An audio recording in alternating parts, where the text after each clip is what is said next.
What up, peeps? You know what day it is? It's New Comic Book Day.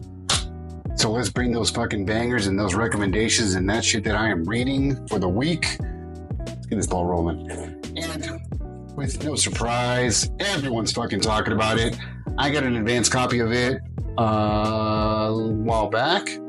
Loved every second of it. Now, what I'm going to do here is not do like other posters and other reviewers and other folks that have been talking about it and spoil the whole damn book for you. Just gonna give you the gist of it, and I'm talking about Absolute Batman. Geez, this is pure epicness.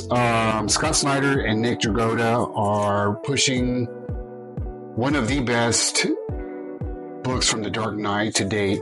It's essentially the ultimate line for DC. It's DC's All In, which branched out from the Absolute Powers storyline. But we have a Bruce Wayne who is not a millionaire. He has money, but he's self-sufficient. He's made his own money, so he's not broke like other. I've seen other posts where we're talking about, oh, he doesn't have money. He has money, but he has normal money. He's making a living. He's smart. He's still brilliant. He's fucking jacked as hell. Very efficient and has a whole different reason for his vengeance in this go around. And again, I don't want to spoil shit for you because I really want you to enjoy this read, and trust me, read it. The whole change up from why he's doing this, how he's doing it, the background characters, a different take on Alfred, his parents, the villains, the supporting characters. Like, everything's been giving a shift and for the better. It's so grounded. It's just so epic, down to his costume. Like, initially, I think most people were kind of iffy regarding the size and some of the takes and takeaways, especially the logo. I loved it. And, maybe it was reminiscent of Frank Miller, but it's also effective and utilized. It is a useful tool. And there are other aspects of his costume too that he utilizes in such really cool fucking ways. But if this is what we have in store for us for the rest of this book, which, come to find out, Scott Snyder is and Nick Dragotta are signed on for 3 years on this book. 3 years. Or is it 2? Shit. Either way, 2 to 3 years on this property. If it continues with this quality, bro, this might be one of those legacy titles that's just going to stand out so good. And this really gets me pumped for what we have in store for Wonder Woman and for Superman. Like, this is greatness. This is what DC has been missing for a very long time. I'm so stoked. Run and get this. This is being sold out in damn near every shop. Now, again, this is the advanced copy I was able to receive. I went hunting for some of there's only 2 variants I wanted. I lucked out with one, the blank. As you guys may or may not know, I like to put my own little spin on some of these and commission these out. So I had to get a blank. And I was looking for the Mitch Gerard cover. Unfortunately, I struck out on that one. Still looking for it. If you got a plug and want to hook it up, hit me up, please. Still on the lookout for that. But again, highest recommendation of the week. That one is a great fucking read. 10 out of 10. Also, Plastic Man, No More. Book number 2. Haven't read the rest of these yet. That's the only one I've read so far. I'll give a review on these later. A little bit more in depth with spoilers. Again, I want you guys to read these, but these I know I haven't read. Issue 1 was awesome. I'm really loving the take on Plastic Man with the series in the Black Label. Right up there with Zatanna. Dig it. Exceptional X-Men, number 2. Now from the House of Ideas. I'm really digging this book. This one's fun. It reminds me of the fun aspects of Astonishing X-Men from Joss Whedon way back when. The first issue was from Kitty Pryde's perspective, and again, it was a lot of fun. So this is the only, I think, again, Uncanny X-Men is my current favorite. X-Men's been dropping the ball. X-Factor's got some potential. I get what they've got going on with that run. X-Force is all right. But some of the other books have been lackluster. This one seems like it's going to be fun. I'm hoping it just continues the wave of energy it's got going on. The art is great. Also, Ewing, don't fail me. Next up, the Ultimates. This has been a good ride. Very interesting ride. We've got our introduction to Ultimate Hawkeye in this one. I'm really stoked to find out what it's coming from this character and see what's in store. Um, this book has not let me down either. The finale to Get Fury, our Vietnam War or Vietnam tale, where our boy Frank Castle is trying to rescue our boy Nick Fury. It's the last issue. The series has been kind of cool.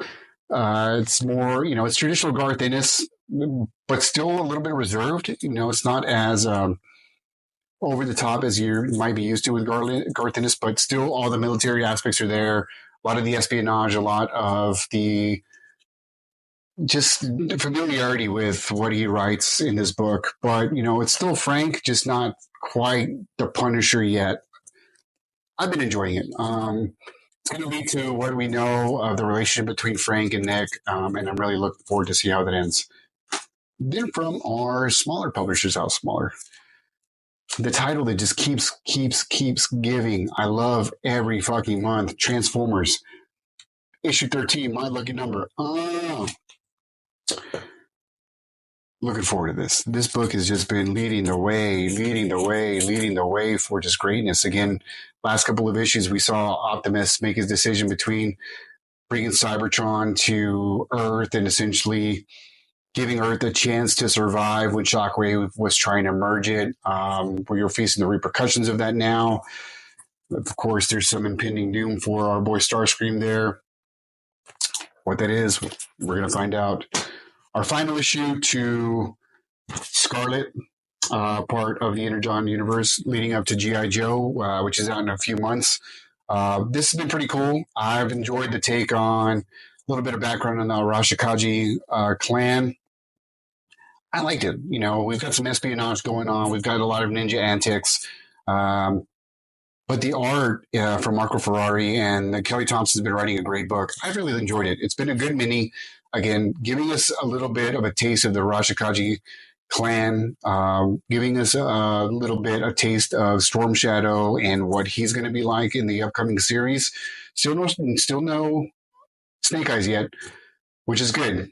Kind of like Wolverine in the X universe, there he tends to be overused, and I like that he's not been brought out yet. So I'm really excited to see how this ends. They might tease him, who knows? But this has been fun. I again really enjoyed the art. Nemesis Rogue Gallery. I've liked Nemesis since day one. I really enjoyed the Miller World and what he's been able to do with that. This picks up after Big Game and again the downfall of our villains, led by the original bad boy himself, Mr. Wesley from Wanted. But Nemesis is, trying to bring the villains back, and he's got himself a sidekick now. He's got his own Robin. But Miller and Valerio are giving us a really cool book, and them trying to bring this uprising. It's been a fun ride so far. Space Ghost. I love Space Ghost. Whether you're familiar with the Space Ghost Coast to Coast that was on Cartoon Network years ago, or maybe the original cartoon from the 70s, I came to know Space Ghost from some of those reruns from the original Space Ghost on, I think they were Saturday mornings or something like that, or maybe even the Cartoon Network. I don't know. I didn't catch the originals. I just got the reruns, and then I fell in love with the character from Space Ghost Coast to Coast. But these have been a fun read. It's a little bit more of a mature take on our guy. We're going to get introduced to Moltar in this episode, in this issue. But it's been a good read. Again, it's keeping up with the vibes of the tune, but maturing it up. It's still a really good read with great art. Jonathan Lau's been killing it with pencils. David Papos writing a great book. And then I picked this one up at a recommendation from my boys over at my shop. But Jeff Lemire's Minor Arcana, issue number 2. First book was intriguing. I'm still on board for issue 2.